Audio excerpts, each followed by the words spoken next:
Oke, Bismillahirrahmanirrahim. Assalamualaikum warahmatullahi wabarakatuh. Selamat malam teman-teman semuanya. Alhamdulillah pada kesempatan malam hari ini kita bisa bertemu ya secara online, di mana pada malam hari ini kita akan ikuti bersama dari webinar Cost Benefit Analysis, tentunya bersama Mas Ruby Abdullah selaku pembicara pada webinar pada malam hari ini. Oke, mungkin sebelum kita masuk ke acara inti atau ke webinarnya, ada baiknya mungkin kita perkenalan dulu ya teman-teman. Terlebih untuk teman-teman yang mungkin baru tahu sih siapa Ruby Talib AI dan kita bisa kenalan dulu mungkin sebelum masuk ke webinarnya. Nah, sebenarnya siapa sih Ruby Talib AI itu? Kita adalah perusahaan, sebuah perusahaan AI consultant yang bergerak di bidang dua, yaitu yang pertama adalah akademi, AI Academy dan juga Solution Enabler. Sederhananya kita bergerak di bidang pendidikan atau akademi dan juga implementasi AI. Oke, selanjutnya.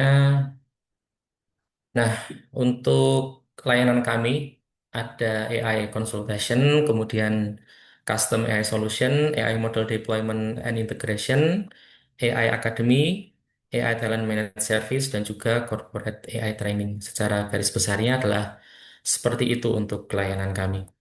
Kemudian dari portofolio kami atau yang pernah kami selesaikan ya teman-teman. Yang pertama ada OCR, kemudian ada Real Time Customer Service Chatbot. Kita pernah melakukan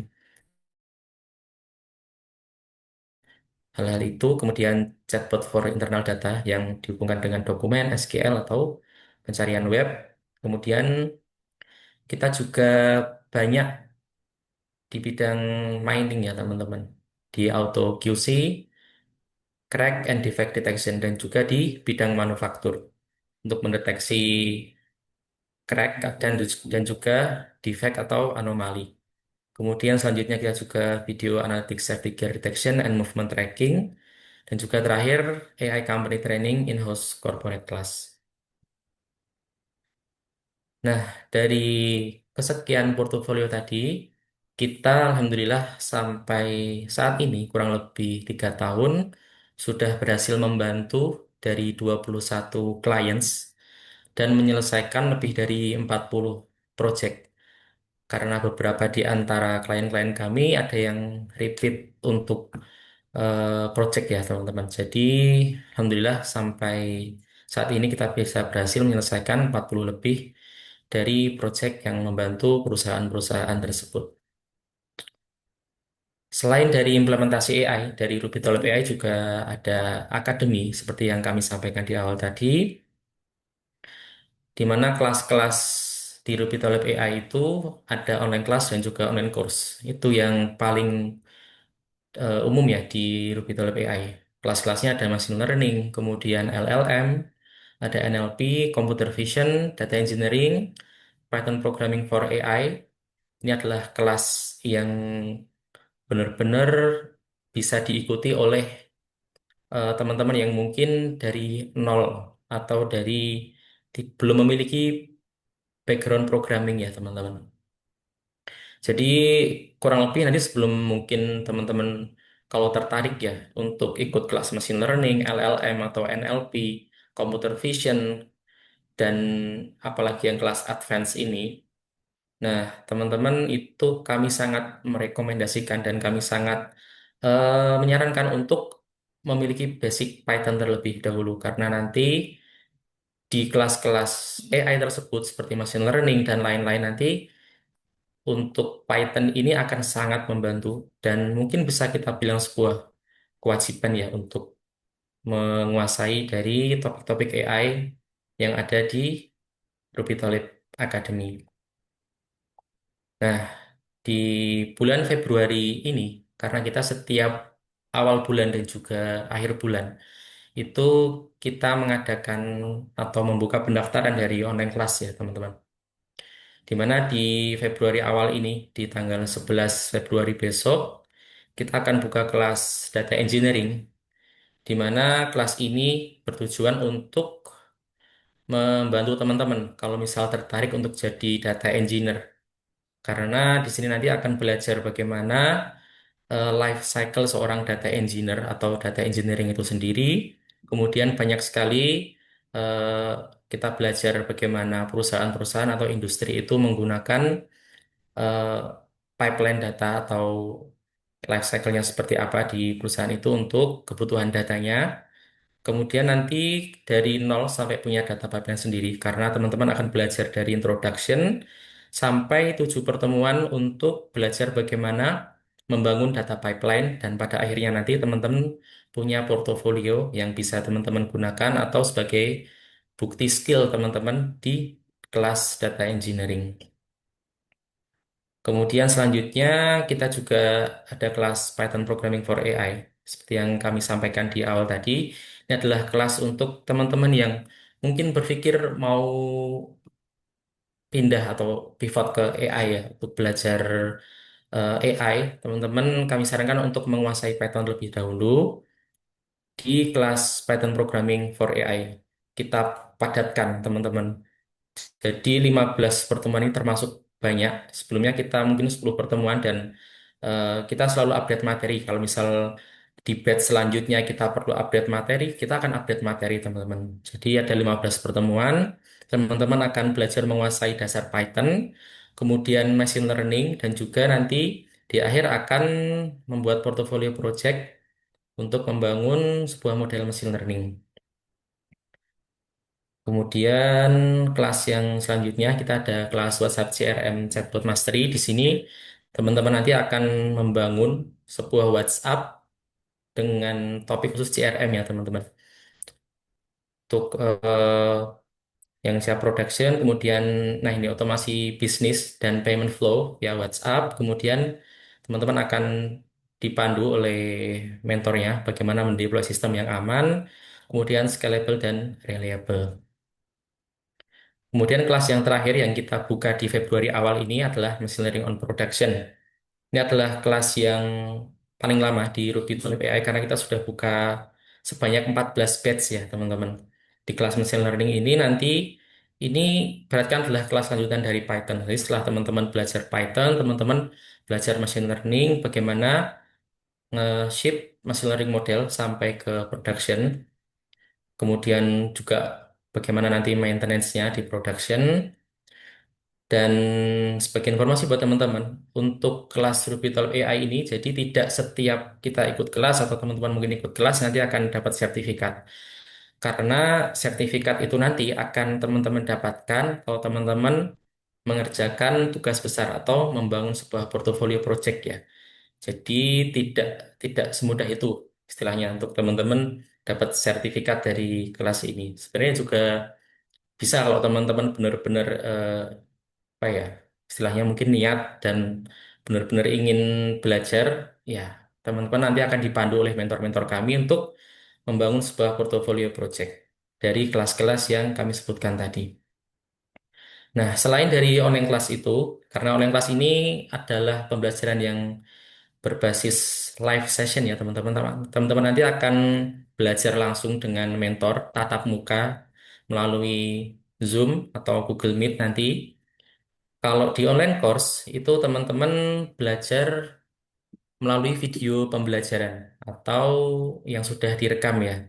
Nah, nanti untuk selengkapnya teman-teman bisa untuk cek di academy.rubytalib.ai. Nanti linknya akan kami kirimkan di kolom chat ya teman-teman. Untuk teman-teman bisa explore nanti sesuai dengan kebutuhan teman-teman apa. Kalau misalnya teman-teman pengen implementasi AI di perusahaan-perusahaan, atau teman-teman pengen belajar AI atau teman-teman pengen mengadakan pelatihan untuk timnya teman-teman, nah, teman-teman feel free aja untuk menghubungi kami di website maupun di WhatsApp atau di grup-grup komunitas yang telah teman-teman mungkin sudah bergabung ya.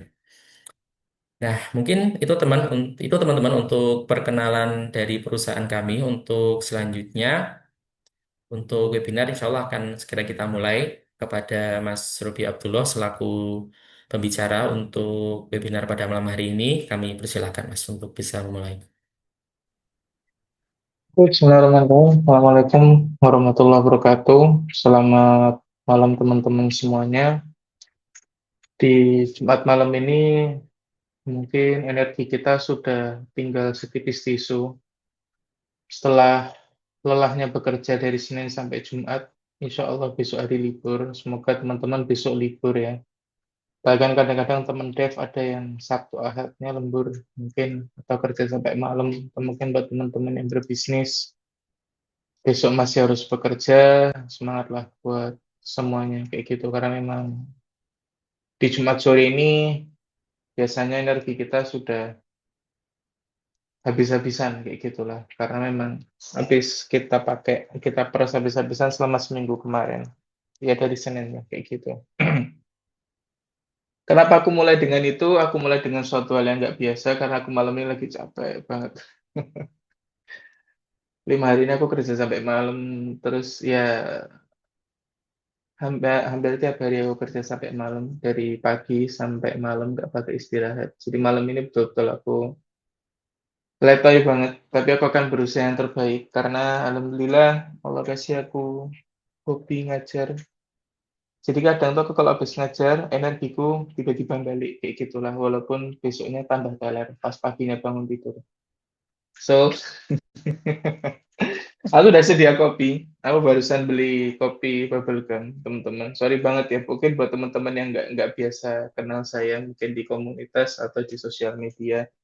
Aku biasanya langsung to the point, tipikalnya. Cuman kali ini aku mulai dengan obrolan-obrolan kecil dulu, santai untuk build up momentum, jadi biar nggak sepaneng di awal. Buat teman-teman, aku rekomendasiin buat yang suka kopi, nggak pakai gula, tapi kepengen ada rasa buahnya, itu cari aja kopi rasa buah kayak gitu. Ini lumayan apa cukup enak buat aku. Bikinnya gitu, bro.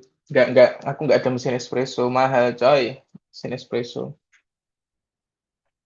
Jadi aku bikinnya di YouTube aja. Oke, kita langsung masuk ke materi utama. Berarti semoga nggak ngeheng ya, karena eh, ini pertama kali aku pakai Windows, by the way. Biasanya aku pakai Ubuntu. Kenapa kok ganti Windows? Ya, nggak apa-apa sih. Lagi pengen nyoba aja sih. Karena akhir-akhir ini lebih banyak berurusan sama hal yang engineering dan kadang aku Ubuntuku kebetulan nggak support presentation ya, presentation intinya bukan Ubuntuku yang nggak support, lebih tepatnya dock dock untuk HDMI-nya itu lagi ngehang. Dan kan kalau di Windows kan ada fitur yang bisa langsung connect gitu ya, apalagi kan sekarang banyak kantor-kantor sudah pakai Smart TV kayak gitu yang Windows-nya bisa langsung connect ke TV. Jadi ya lumayan membantu. Aku setup semuanya di WSL, Windows Subsystem Linux, buat engineering things sama agent-agent AI ku. Budak-budak AI yang aku pakai, yang aku jalanin, aku install di WSL semua yang sudah aku bikin. Terus paling itu, gitu. Jadi mungkin akan sedikit ada technical problem, cuman aku bakal berusaha sebaik mungkin untuk bisa menjelaskan semuanya dengan baik. Oke, kita langsung bahas aja AI Cost Benefit Analysis, memahami biaya dan manfaat proyek AI secara menyeluruh. Dari Taleb.ai, paduan komprehensif untuk menganalisis investasi AI, menghitung ROI yang realistis, dan mengidentifikasi risiko serta value implementasi AI di organisasi Anda. Kita masuk ke bab 1. Kenapa sih kok analisis biaya dan manfaat penting untuk proyek AI? Pertanyaan ini selalu kita tanyakan ke diri kita atau selalu ditanyakan, intinya kenapa sih kok kita perlu mempertanyakan hal ini? Kenapa kok kita perlu analisis biaya?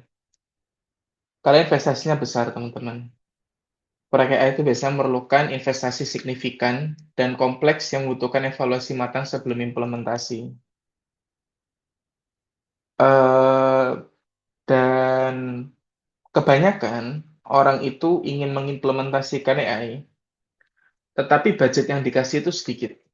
Nggak sebesar akan sesuatu hal yang lain.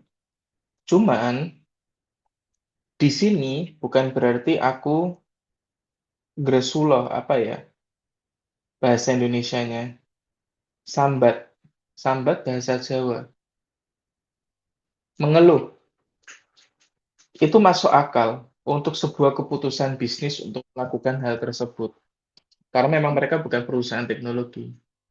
Mereka perusahaan yang bergerak di bidangnya masing-masing. Mungkin FMCG, energi, entah itu oil and gas atau mining, manufacturing, terus apalagi ya, telco, bank, atau bahkan mungkin kalau software company tidak usah ditanya lah, pasti investasi teknologinya besar. Di bidang-bidang yang aku sebutin tadi, mereka tuh hanya menyisihkan sekian persen dari revenue-nya mereka untuk kebutuhan investasi teknologi. Dan dari persenan investasi teknologi itu nggak semuanya AI. Kan ada IT, ada mungkin ya just digitalization, pengadaan software, pengadaan server, pengadaan hardware, dan macam-macam, dan itu semua sudah termasuk di situ. Dan cukup jadi common practice ketika kita ingin menginvestasikan sebuah teknologi di dalam satu buah perusahaan, itu kita nggak bisa langsung tembak 10 target kayak gitu. Apalagi kita baru pertama kali memegang senapannya kayak gitu. Jadi sungguh sangatlah penting untuk memperhatikan biaya yang dikeluarkan dan benefit yang didapatkan dari implementasi AI.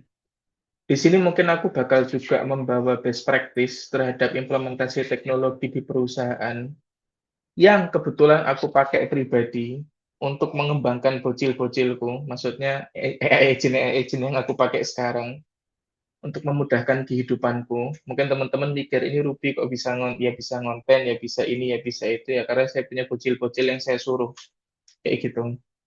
Yang sangat banyak memang bocil-bocil itu kebetulan interface-nya masih CLI dan belum bisa aku produktivifikasi karena memang belum ada waktu untuk melakukan hal itu. But soon maybe, cuman kayaknya Claude sudah duluan ya karena memang mereka budgetnya jauh lebih besar. So ya oke lah. Kayak gitu. Intinya apa namanya? Aku ngerasain dengan bentar, aku lupa ya nama istilahnya. Aku coba cek di salah satu postingan LinkedIn-ku. So aku pernah post soal ini, yaitu namanya itu aku ngambil dari bukunya Accelerate, How to Increase the Performance of IT Department or IT Organization to Achieve More and to Give Greater Impact for the Company. Intinya inti buku itu tentang itulah pokoknya. Itu salah satu metode yang dilakukan di buku itu yang sebetulnya secara nggak sengaja aku implementasikan juga di perusahaanku adalah, bentar aku lupa namanya.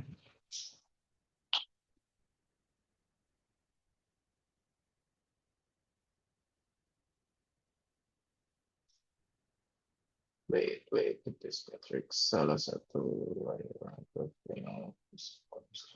performance AI.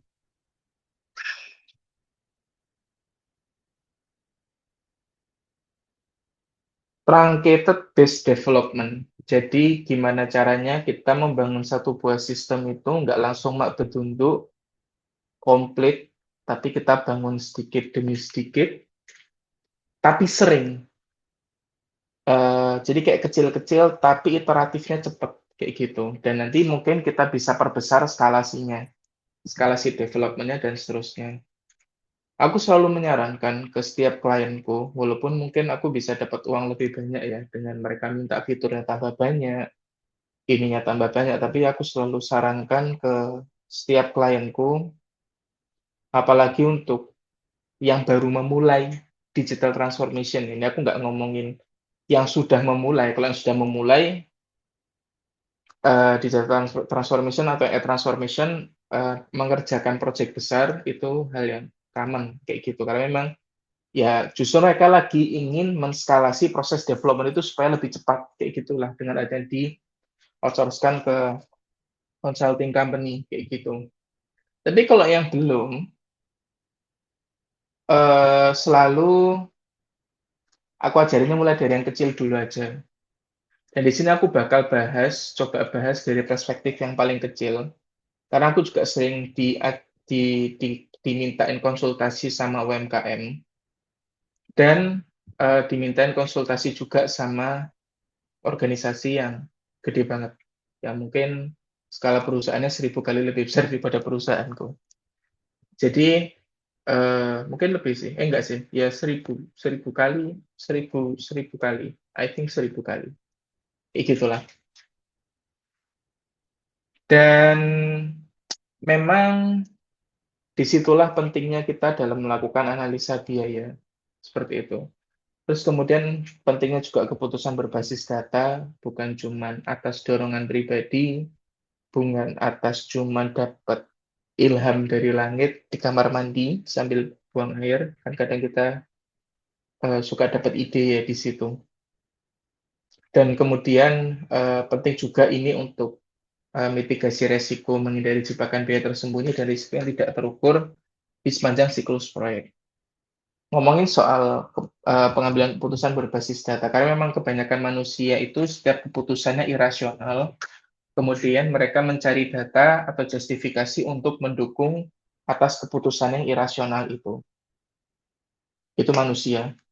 Harusnya otak kita itu dipakai buat ngumpulin data, kemudian memprosesnya menjadi satu buah gagasan atau eh, sebuah apa namanya kesimpulan. Tapi kita manusia justru malah melakukannya dengan cara terbaik. Kita memberikan gagasan dulu, baru cari justifikasi untuk membenarkan ide kita. Is it bad? Is it good? I don't know. Tapi kan sebetulnya juga ide dan gagasan kita yang tiba-tiba muncul itu juga sebetulnya lahir dari buku yang kita baca, video yang kita lihat atau dengarkan, podcast yang kita dengar, atau apapun itu yang masuk di tubuh kita. Itu salah satu pembelajaran filter-filter apa yang masuk ke dalam diri kita. Apa yang masuk ke dalam diri kita, itu yang bakal merubah kita. Kayak gitu. Oke, apa itu cost benefit analysis dalam konteks AI? Pendekatan terstruktur untuk membandingkan total biaya investasi dengan manfaat yang dihasilkan dari implementasi AI. Kemudian evaluasi holistik fokus pada nilai finansial seperti ROI dan penghematan biaya, serta non-finansial seperti kepuasan pelanggan dan inovasi. Kemudian ada alat strategis yaitu yang menjadi foundation untuk pengambilan keputusan strategis dan operasional yang tepat dalam transformasi digital. Sebetulnya struktur biaya proyek AI itu biasanya apa aja sih? Yang pertama, ada biaya pengembangan. Biaya pengembangan ini meliputin apa? Main base, yaitu biaya per orang yang mendevelop satu buah sistem. Bisa tinggal backend engineer berapa per harinya, per minggunya, per bulannya, AI engineer, front end developer, front end engineer, eh, apa namanya DevOps dan seterusnya itu masuk ke biaya pengembangan. Dan biasanya juga yang masuk ke dalam biaya pengembangan ini adalah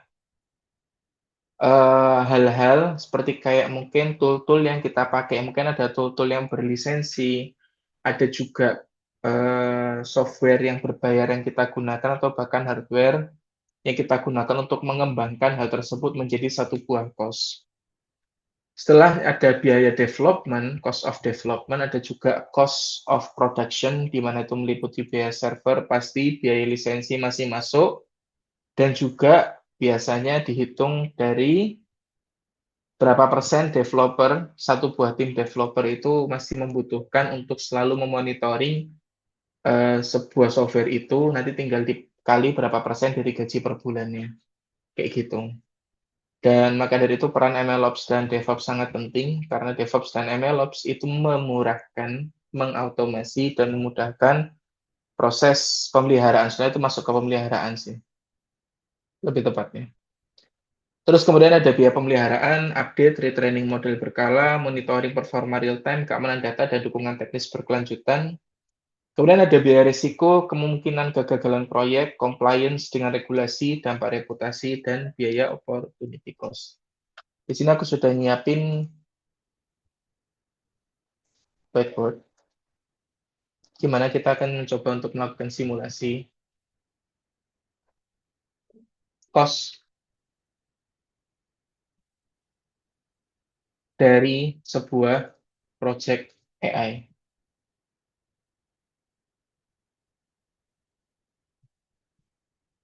Kita katakan sebuah perusahaan ingin mengembangkan sebuah AI agents untuk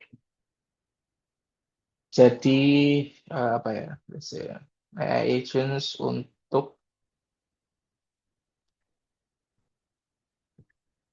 let's say root cause analysis nih.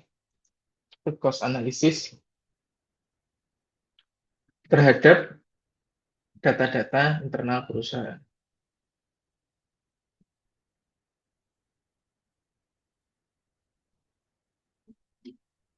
Gimana sih cara kita ngitung cost-nya?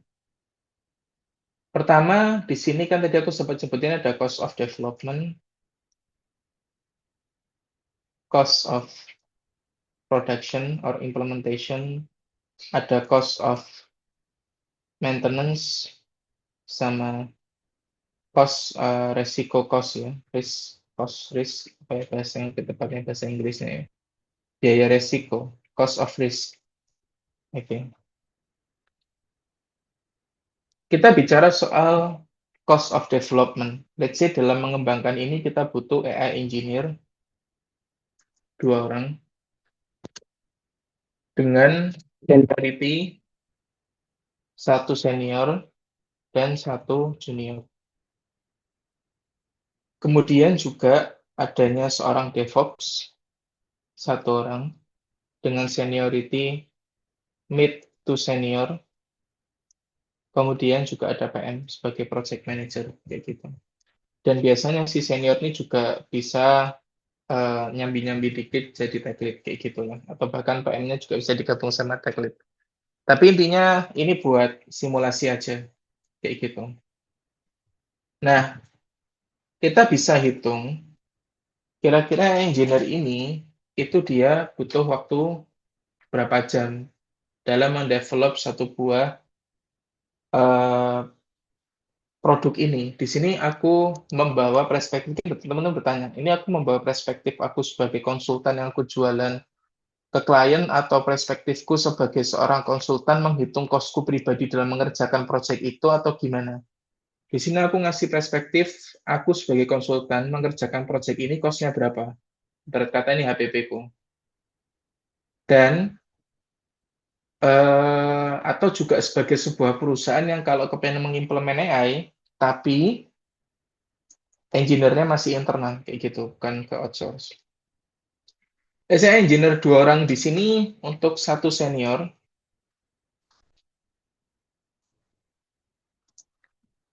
itu let's say gajinya berapa sih? Rata-rata gaji ya.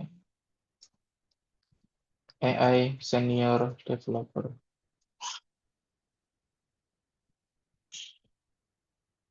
15 sampai 30 juta plus plus. But I think di zaman sekarang kayaknya paling 15 juta. Terus kemudian 1 junior itu berapa sih? Ya kita katakan di ini tinggal gaji mana ya? Gaji Jogja kah atau gaji Jakarta? Tergantung rata-rata gaji AI junior developer.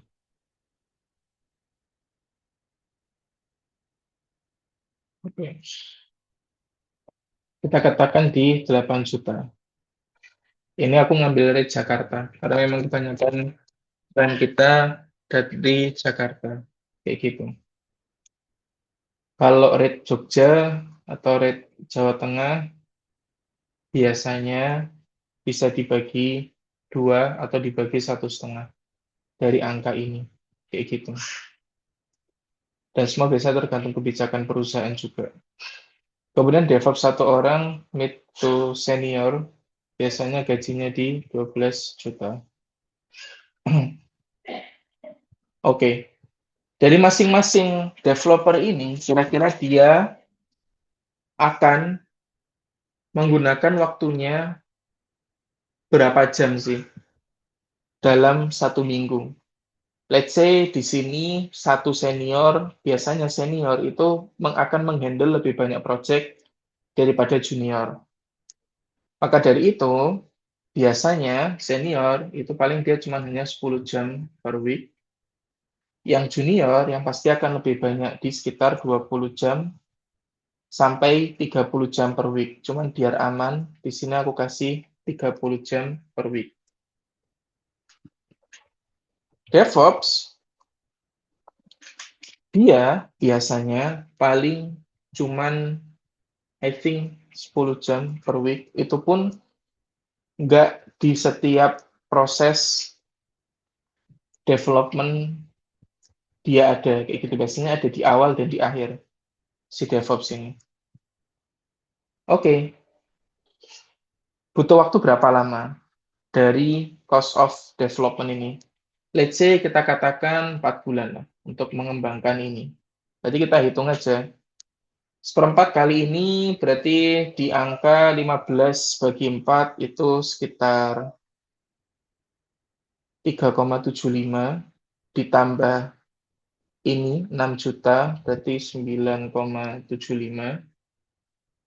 ditambah dikali 4. Di sini untuk yang DevOps aku cuman 4 kali seperempat, maaf, 12 bagi 4 itu 3, bukan 4. 3 kali, karena paling cuma di awal dan di akhir, aku kasih kali 2 lah, kali 2, biar aman, kayak gitu. Berarti cost development dari project ini itu sekitar 9,75 kali 4 ditambah 3 kali 2. Itu berarti sekitar, kalkulator, 9,75 kali 4, 39 tambah 6. 39 tambah 6 itu berapa? 39 tambah 6, 45. 45 juta dari sisi manpower. Hardware yang digunakan, yaitu server stacking biasanya. Server stacking, let's say kita katakan biar gampang aku ngambil angka dari langit, 100.000 per bulan, artinya around 1,6 juta per untuk project ini. Dan PM satu orang, aku lupa ngitung PM satu orang. PM satu orang kemungkinan jam kerja dia yang digunakan untuk project ini hanya 8 jam, yaitu 1/5 dari keseluruhan total jam kerjanya dia, walaupun rata-rata ya, karena bisa juga lebih kecil, bisa juga lebih banyak dari ini per minggu. Itu berarti kan aku baik-baikan aku kasih 10 jam aja. Gaji PM, berapa gaji PM? Rata-rata gaji PM.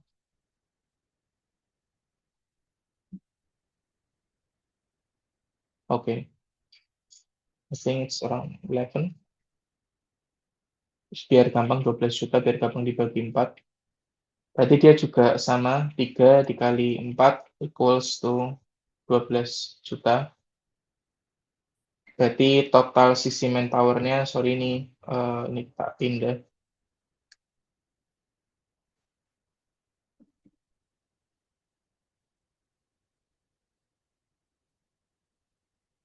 Berarti di sini total manpower 45 tambah 12 sama dengan 57 juta rupiah. Kayak gitu. Nah, 57 juta rupiah kita tambahkan 1,6. Berarti total cost of development kita 58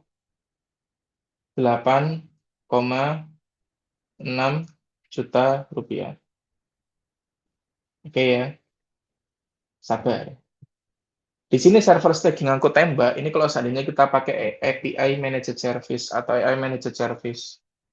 Terus lantas kalau seandainya kita pakai apa namanya LLM on-prem kayak gimana? Maka mungkin biasanya biaya hardware-nya bisa 10 times sampai 20 kali atau bahkan bisa ratusan juta, tergantung skalanya kayak gitu. Dan di sini kita juga harus menghitung API Managed Service. Let's say di sini kita pakai OpenAI sebagai provider kita. Kita cek berapa sih OpenAI API pricing. Yang 5.2 terbaru itu $15 per 1 juta input output token. $15 per 1 juta input output token. Ketahuilah teman-teman, si senior bilang ke PM ini untuk 1 kali invocation RCA itu setidaknya butuh 100.000 input output token. Jadi kalau seandainya dijalankan sebanyak 10 kali tiap bulan, maka dia akan menghabiskan 15 USD. Nah, ini tinggal kembali lagi ke scope project-nya, per bulannya itu bisa berapa banyak. Dan karena ini di case development, artinya iterasinya itu bisa bahkan lebih dari 10 kali, mungkin bisa 100 kali, dan seterusnya. Maka di sini kita akan ambil angka aman, yaitu di sekitar 100 kali iterasi per bulan. Dengan 100.000 input-output token terhadap kasus RCA agent. Jadi kita hitunglah 100.000 itu input-output token, 100 kali iterasi, berarti sekitar 150 USD per bulan. Dikali 4, jadi kita kalikan ke rupiah, 17 kali 150 itu, belum, 17 kali 150. 2.550.000 ditambah pajak 2.550.000 ditambah pajak, I think around, biar gampang 28 lah. Kayak gitu, 2,8 juta per bulan dikali 4. Jadilah 10, berapa? 2,8 kali 4. 2,8, 5,6, 5,6, 11,2 juta. Oke. Total biaya development itu sebesar 57 tambah 1,6, 57 ditambah 1,6 ditambah 11,2 sama dengan around 58,6 ditambah 58,6 tambah 11,2, 69,8, I think, 69,8 juta. Total biaya development itu sebesar 69,8 juta. Nah, ketahuilah dunia tidak sempurna. Pasti ada pasti ada kekecewaan. Pasti ada black swan yang terjadi. Sekali. Pasti ada yang namanya black swan.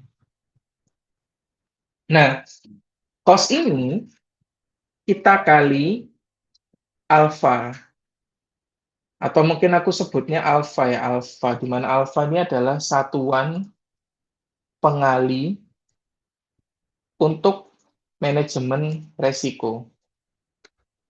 Karena namanya project itu pasti ada sesuatu hal yang unexpected, apalagi kalau itu suatu hal yang baru.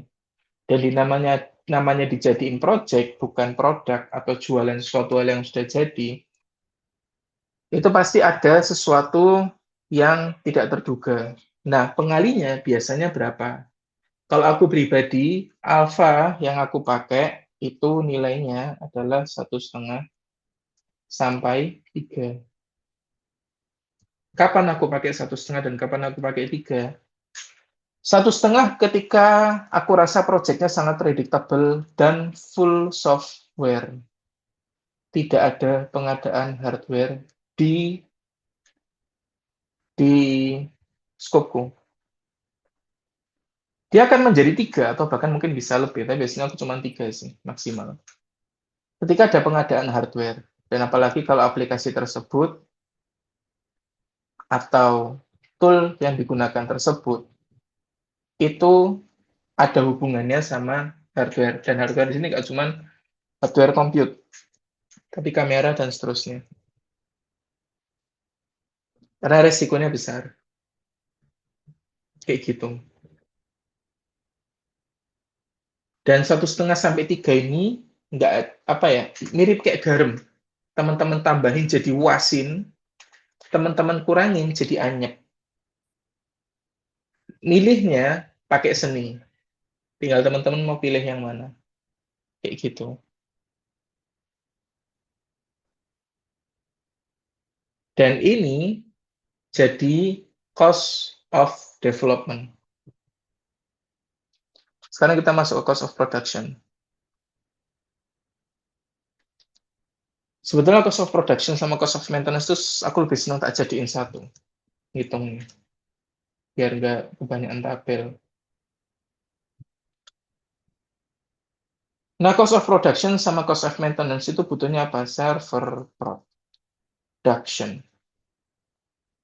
Ini bisa dalam bentuk CAPEX alias pengadaan atau OPEX dalam bentuk cloud. Sebetulnya kalau pakai server pengadaan pun tetap ada OPEX-nya. Karena ada listrik dan seterusnya. Dan namanya server tetap perlu di-maintain. Nggak terus dibiarin hidup gitu aja. Kayak gitu. Jadi di sini kita pakai yang perhitungannya gampang dipredik, yaitu di level yang OPEX aja. Let's say untuk menghandle RCA agent kita, itu aku ngambil angka dari langit, butuh server production, let's say ada server application, itu butuh di angka, let's say 600.000 per bulan, yang aku ngambil angka dari langit, server DB, around 400.000 per bulan, dan mungkin kalau seandainya ada object storage dibutuhkan around 200.000 per bulan. Berarti sekitar 1,2 juta per bulan. Mungkin buat teman-teman nih ngawur nih ngitung cost server yang memang aku ngambil angka dari langit. Aku malas ngecekin pricing satu-satu. 1,2 juta per bulan, let's say. Nah, 1,2 juta per bulan di sini, kan kita juga tahu ya bahwa ada token. Ya sudah, ini kita masukin si 150 USD per bulan. Atau sekitar 2,8 juta. Sudah sama tax. Artinya, untuk cost production di level hardware per bulan itu sekitar 1,2 2,8 tambah 1,2 itu orang 4 juta per bulan. Dan biasanya aku nggak pakainya setahun. 4 kali 12, 48 juta. Sudah nih, 48 juta per tahun untuk hardware-nya tok. Lah kalau manusianya, dari angka di atas, angka persen ya, dari angka persen di atas, dikali 20-40% per, ya dikali 20-40%. Karena memang biasanya juga wajib untuk kita setup hal-hal yang nggak membuat kita repot. Pada itu ini kan adanya tugas kita, adanya DevOps di sini, itu untuk ngerapiin semuanya, jadi biar nggak biar biar tuyulnya ini nggak gampang ngambek. Jadi ada yang jagakan tuyul gitulah. Nah, yang jagakan sistem, bukan manusia. Dan biasanya semakin besar persentasenya itu ketika developernya itu semakin apa namanya? Semakin semakin banyak interaksi, bahkan bisa lebih dari 40%. Kayak gitu lah. Terus nanti kalau seandainya kan ada data drift, ada retraining dan seterusnya.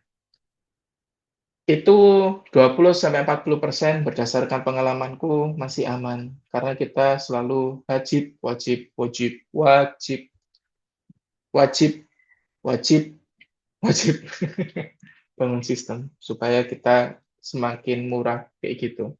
Karena kalau nggak bangun sistem, mahal. Karena jujur aja, selain cost server, cost paling mahal dari investasi teknologi adalah SDM. Karena memang SDM-nya mahal, orang-orang cerdas, kayak gitu yang dipekerjakan.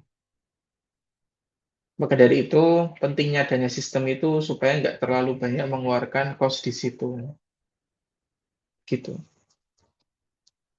Oke, dikali 20 sampai 40 ini baru bahas bab satu sudah mau 1 jam, ya Allah. Kayaknya tuh panjang ini bahasnya.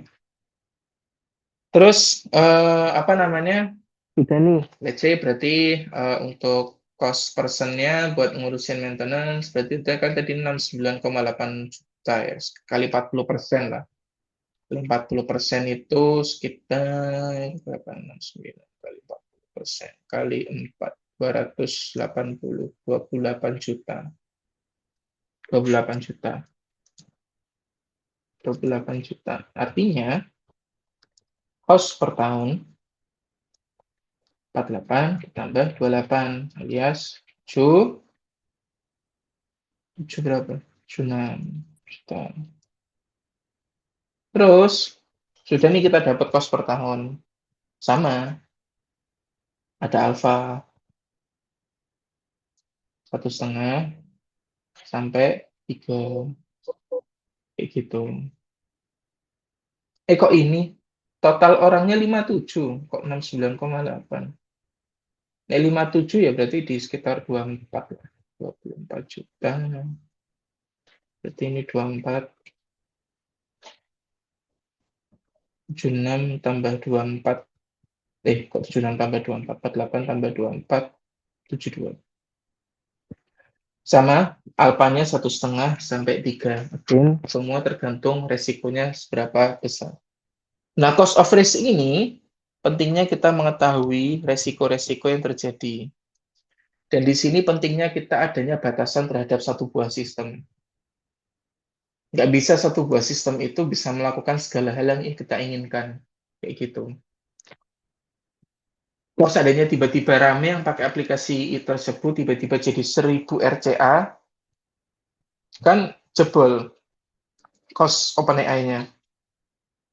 Dari yang 2,8 juta bisa jadi 28 juta. Dan seterusnya. Kayak gitu. Itu satu ya. Eh, apa namanya? High transaction. Ini cost of risk-nya. Cost of risk yang kedua adalah, sebetulnya ini resiko dari implementasi AI juga sih, terhadap yang bisa mengurangi benefit, yaitu prediction, false prediction handling. Ayolah, jangan naif.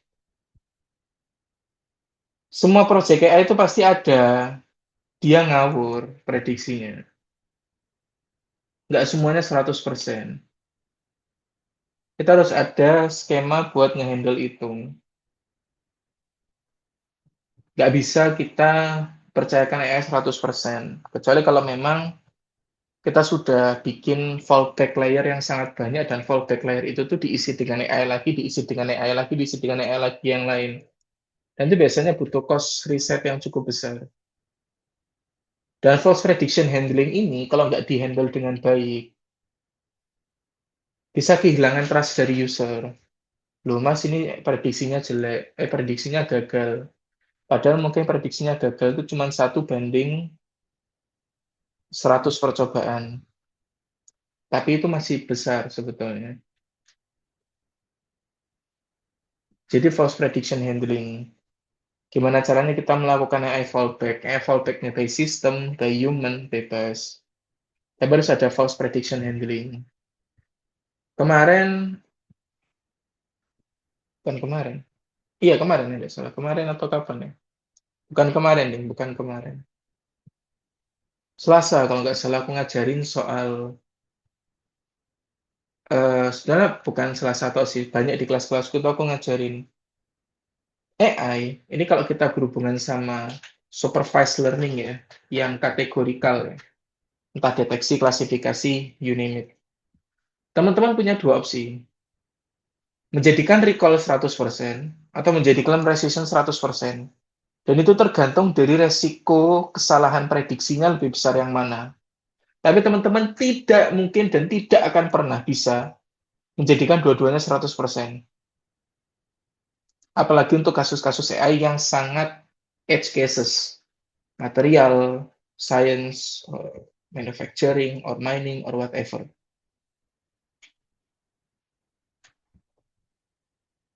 Kalau manufacturing atau QC, healthcare, mendeteksi penyakit, mendiagnosa penyakit, walaupun di Indonesia, aku nggak tahu ya, dikembangin atau enggak untuk yang healthcare,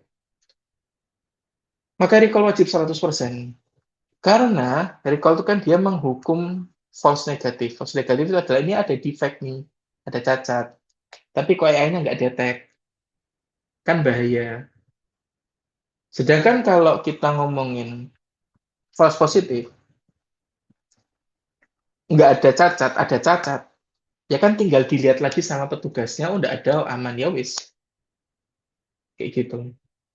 Dan basically itu sebetulnya sudah ngeredus lumayan besar dari cost QC-nya. Kayak gitu. Mungkin kita ambil contoh. Ini mungkin kayaknya aku langsung sekarang bahas keseluruhan bab di whiteboard ini. Terhadap cost, terhadap case QC.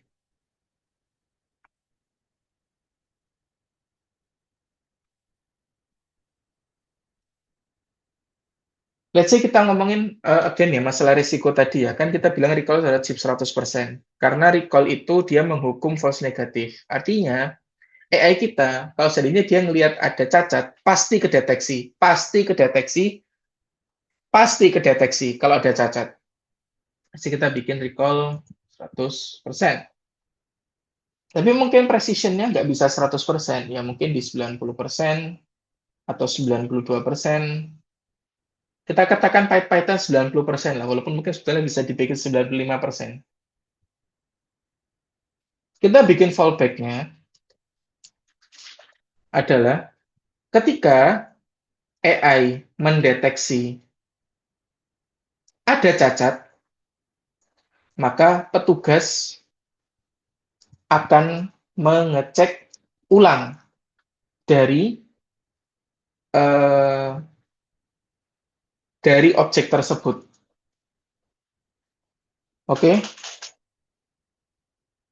ketika AI mendeteksi ada cacat, maka petugas akan mengecek kembali ulang tersebut karena precision-nya rendah. Precision itu menghukum false positif. False positif itu adalah ini tidak ada cacat, tapi kedeteksi ada cacat. Jadi ketika AI mendeteksi ada cacat, ada probabilitas dia itu tidak ada cacatnya. Tapi ketika AI bilang ini tidak ada cacat, pasti bersih. Kayak gitu. Membuat recall 100% pasti menciderai precision.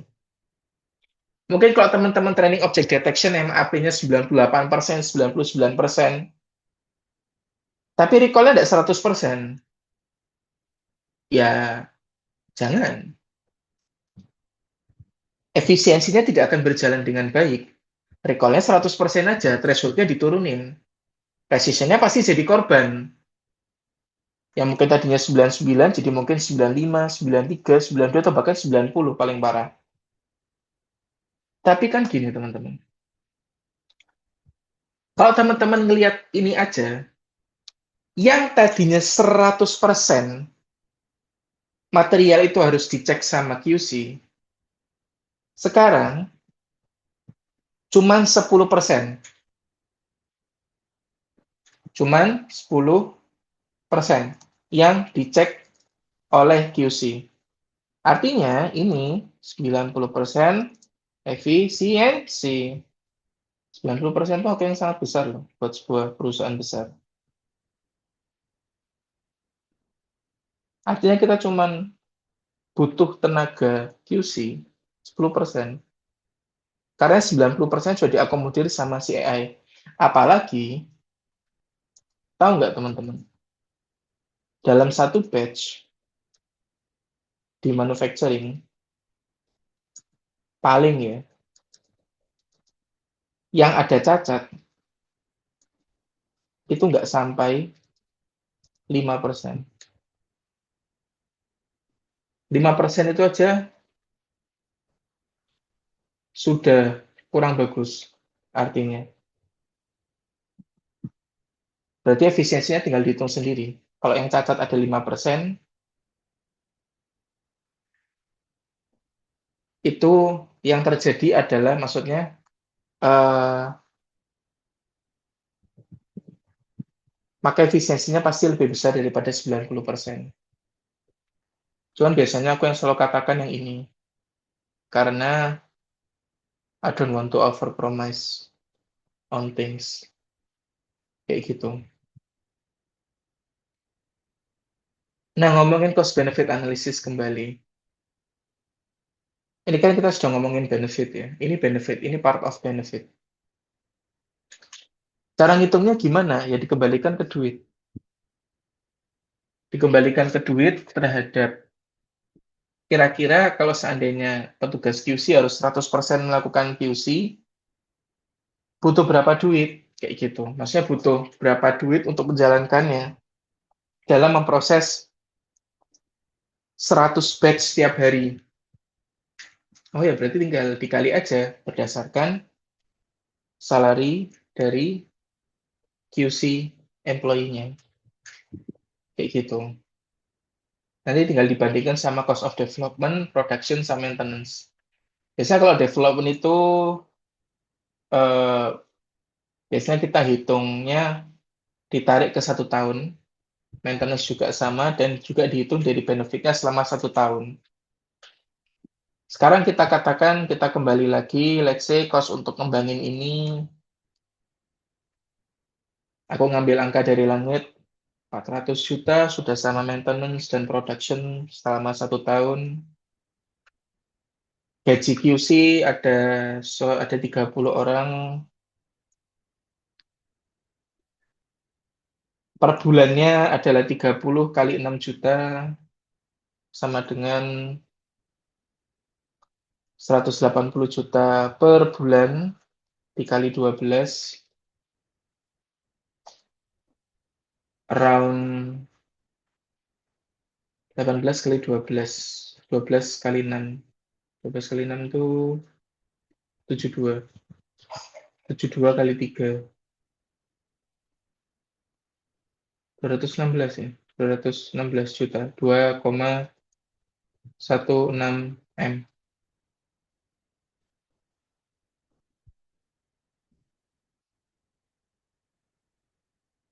Kita efisiensi 90%, kali dikurangi 90%, ya jadinya 12 kali 2 kali 90, 2, ya around 2, jadinya cuma 216 juta. Enggak, di sini benefit ya, bukan jadi berapa, berarti dikali. Benefitnya adalah 2 kali 90% itu sekitar 9 kali 216. Malah, ini pakai kalkulator. Enggak mumet nanti. 216 kali 9. Oke. Efisiensinya susah 1,9 M.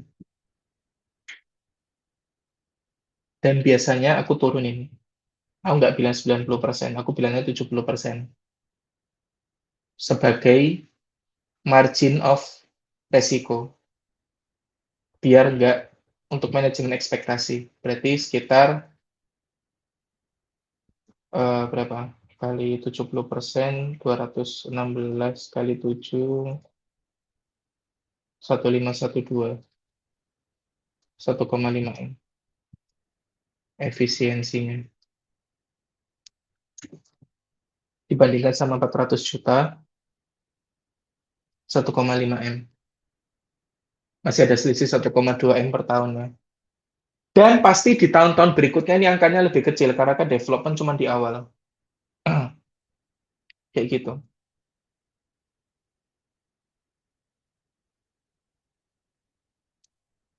Ini cost benefit analysis. Kita tadi sudah mensimulasikan terkait cost. Emang kalau benefit itu apa aja toh? Aku langsung lompat ke benefit ya, biar nggak kelamaan pembahasannya. Maksudnya bukan kelamaan pembahasannya karena sudah terlanjur lompat pembahasannya.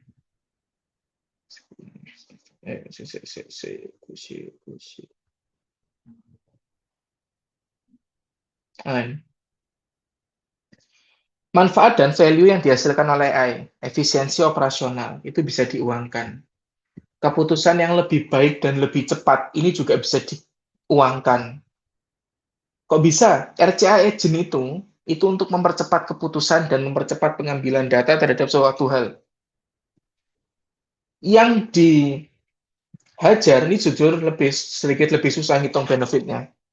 Hitung benefitnya itu bisa dari opportunity cost, bisa dari keputusan si AI yang lebih cerdas untuk mungkin bisa mengefisiensikan dari data yang dia analisa.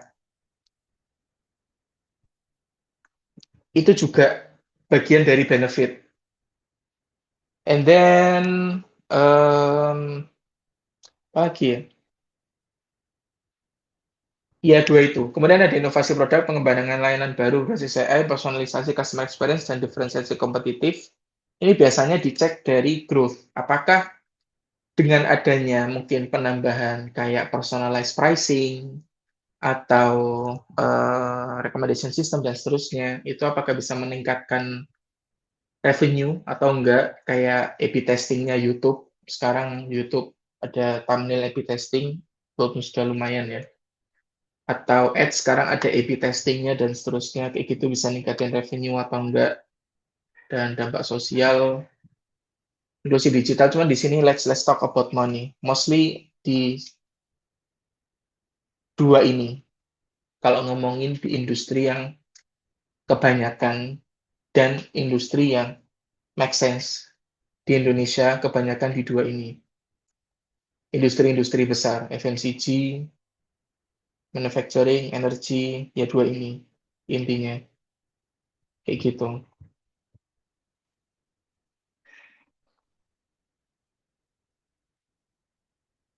Di sini sebetulnya teman-teman sudah tahu gimana cara ngitung cost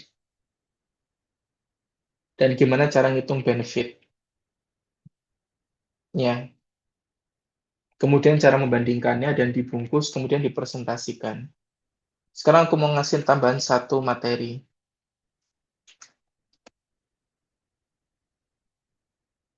Cara mengkomunikasikan inisial project AI untuk orang dengan tingkatan di bawah ini.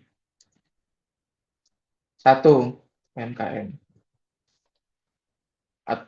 Iya, UMKM. Dua, mungkin perusahaan menengah. Tiga, perusahaan besar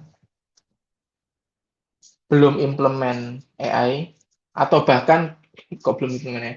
Belum implement digital transformation. Karena kalau AI itu setelah digital transformation-nya selesai. Perusahaan besar sudah implement digital transformation, tapi belum implement AI. Perusahaan besar sudah implement AI. Loh, bukannya UMKM dan perusahaan menengah implement AI ya? Bukannya Orbital.ai implement AI di perusahaannya? Implement. Tak jelasin dulu. Setiap ada UMKM datang ke aku, bukannya bukannya songong. Bro, aku pengen implementasi AI. Begini, begini, begini, begini. Langsung aku tanya, revenue-mu berapa per tahun? Nyentuh 15 M enggak? Kaget kadang. Ada yang kaget, ada yang responsnya macam-macam. Ada yang kaget, ada yang apa namanya, biasa aja ditanyain begitu, ada yang ya intinya ada yang jawab iya, ada yang jawab belum. Kalau jawab iya, berarti tak masukkan ke kategori ini setelah UMK ya, karena kan menengah ya, menengah bisa tak masukin ke sini. Belum. Oke, kalau belum tak ajari aja. Problemmu apa, tak kasih tahu tool yang bisa kamu pakai. Cuman tetap bakal banyak manualnya loh, kayak gitu.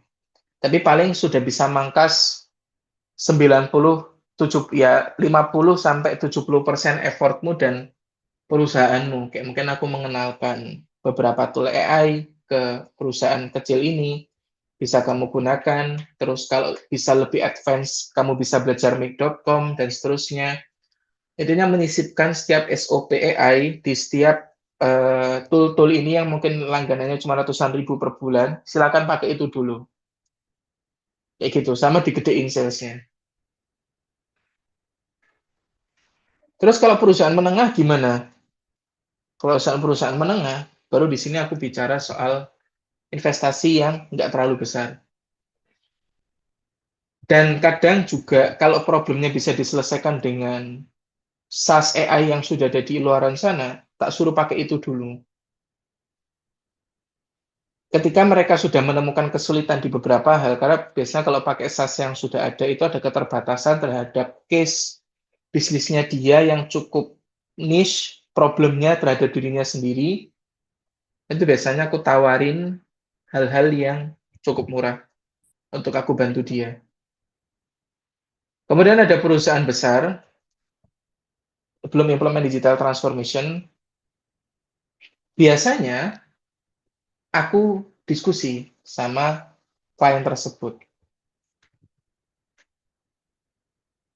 Diskusinya kayak gimana? Pembawaan diskusinya. Pembawaan diskusinya adalah lebih ke aku mencari tahu kira-kira mereka ini punya problem apa aja. Dan kira-kira nilai apa yang bisa tak masukin, tapi murah, tapi efeknya besar. Dan disitulah aku baru itu ngelakuin cost benefit analysis. Cost benefit analysis selalu aku lakukan di nomor 3 dan nomor 4 biasanya. Tapi mostly nomor 3, karena nomor 4 tuh kadang kadang nggak perlu, karena mereka sudah tahu benefitnya apa. Tinggal bandingkan vendor mana yang paling masuk akal dari sisi cost. Biasanya, kalau nomor 4, apalagi nomor 5. Kalau nomor 5, aku cuman sami'na wa ata'na. Aku disuruh A, B, C, D, E, F, G, siap, sami'na wa ata'na. Tak lakukan. Paling nanti ada diskusi di situ. Diskusi cost benefit analysis, tapi diskusinya nggak seintens yang nomor 3. Iya, nggak seintens yang nomor 3. Kayak gitu. Nah, nomor 3 ini biasanya aku meeting itu bisa lama banget. Aku diskusi panjang gitu. Udah, oh dapat nih. Kalau ini aja dulu gimana, Pak? Kenapa? Namanya manusia itu psikologis manusia. Ketika kita dikasih sesuatu yang quick win dengan harga yang masuk akal, dia pasti akan, oh bisa gini ya AI. Dia pasti akan mungkin muncul ide-ide yang lain atau problem-problem yang lain yang mungkin dia tidak kepikiran untuk diceritakan, atau bisa juga mulai merambah ke skalasi yang lebih besar. Kayak gitu. Di yang nomor 3. Kayak gitu, teman-teman. Justru malah biasanya kalau di nomor 5 ini pembahasannya ya. Ke nomor 4 ini mungkin aku skip karena sebenarnya nomor 4 itu mix mix antara pembahasan nomor 3 dan nomor 5. Kalau nomor 5 biasanya ini kita sudah punya AI. Cara reduce cost-nya gimana? Cara biar akurasinya lebih tepat gimana? Jadi sangat sangat T-nya banyak di tag pembahasannya, bukan cuma implementasi. Jadi pembahasan cost benefit analysis itu di tingkat yang engineering level, kayak gitu biasanya. Based on pengalamanku kayak gini.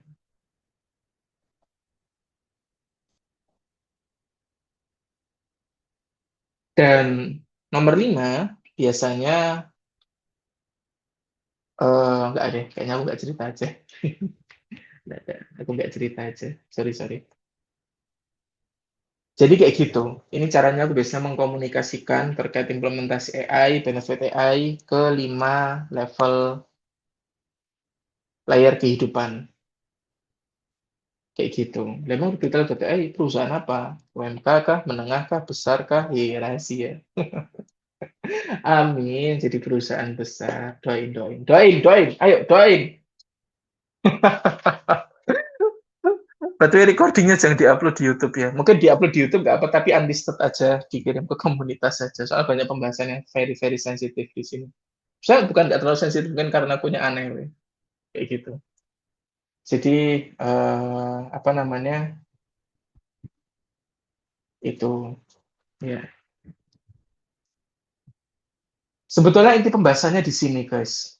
Kenapa kok cost benefit analysis itu penting dan beberapa metodologi yang aku ajarin kayak gitu.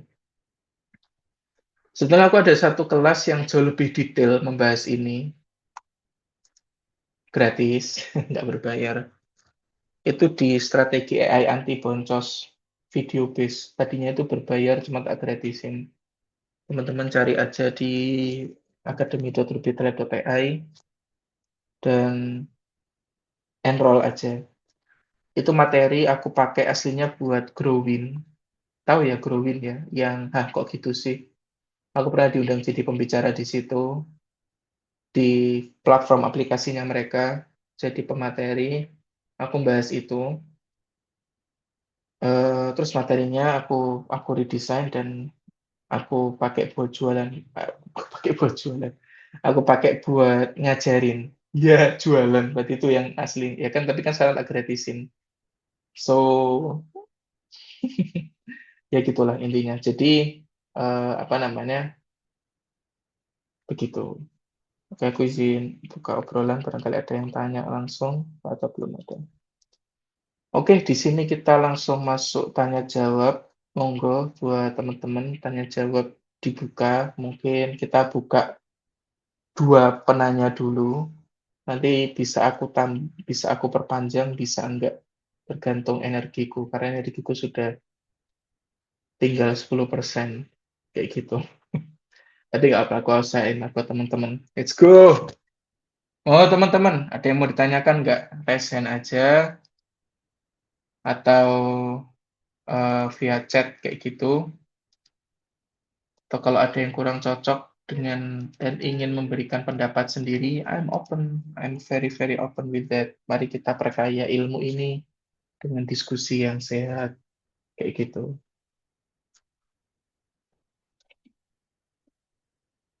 Mau teman-teman ada yang bertanyakan?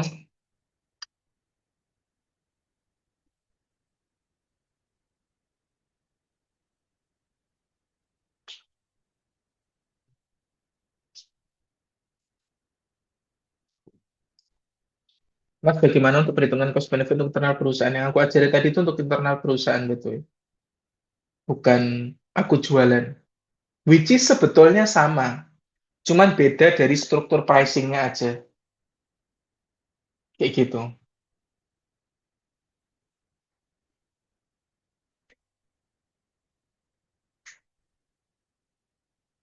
Menjawab nggak Mas Saiful? Boleh open mic Mas? Boleh? Oh iya. Jadi sejauh ini kalau yang saya lihat tuh kayak perhitungannya tuh masih berat di kayak berapa tokennya gitu loh Mas. Hmm, Apakah uh, dan kalau dilihat tuh projectnya lebih ke project otomasi di mana sebenarnya belum bisa lihat kayak benefitnya langsung apakah ini bakalan naikin ya kayak meningkatkan revenue atau sebenarnya mengurangi cost karena kalau dilihat secara kasarnya itu oh ini sekedar eh, meningkatkan produktivitas kayak gitu loh Mas. hmm. Seperti itu Oke, cukupkah atau gimana? cukup. Kalau manajemen dan manajemennya waras ya, meningkatkan produktivitas itu sangat sangat sangat sangat sangat sangat penting untuk pertumbuhan perusahaan. Aku ada satu case menarik, di mana aku diskusi sama temen yang kerja di BUMN. Dia cerita kayak gini, di kita tuh nggak implementasi AI, Rup. Loh, kenapa? Aku bertanya, kenapa? Karena nanti kalau kita implementasi AI, karyawan kita ngapain dong? Terus aku diem. Maksudnya, iya, karyawan kita ngapain? Karena kita BUMN, Rup. Terus aku mikir, aku diem. Somehow aku nggak bisa menjawab argumentasi itu, somehow terasa masuk akal di kepalaku, tapi at the same time aku ngerasa aneh. Sebagai orang yang ingin melakukan 100 hal tiap hari, tapi kemampuanku cuman terbatas karena aku manusia. Itu aneh buat aku.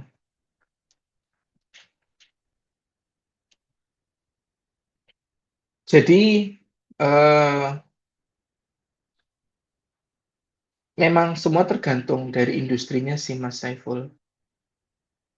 Kira-kira pain point apa yang paling besar mereka rasakan dan kita hajar di situ, kayak gitu.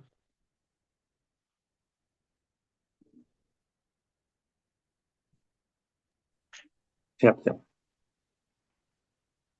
Makasih banyak Mas. Siap, sama-sama, Mas. Dari teman-teman ada yang mau ditanyakan lagi?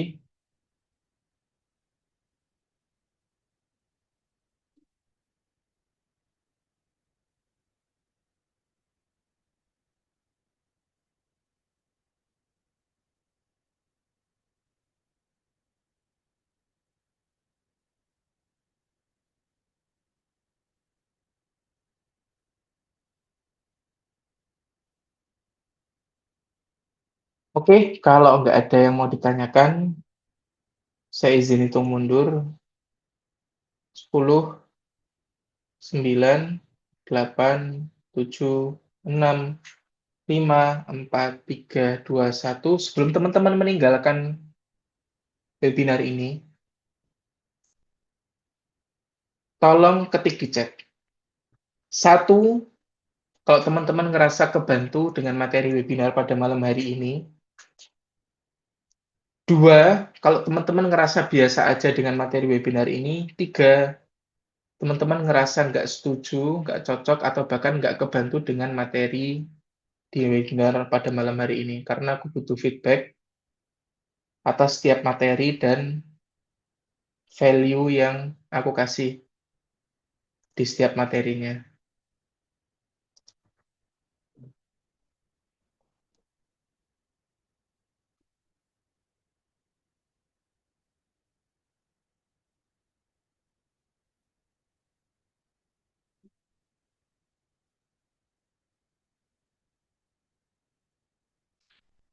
Alhamdulillah.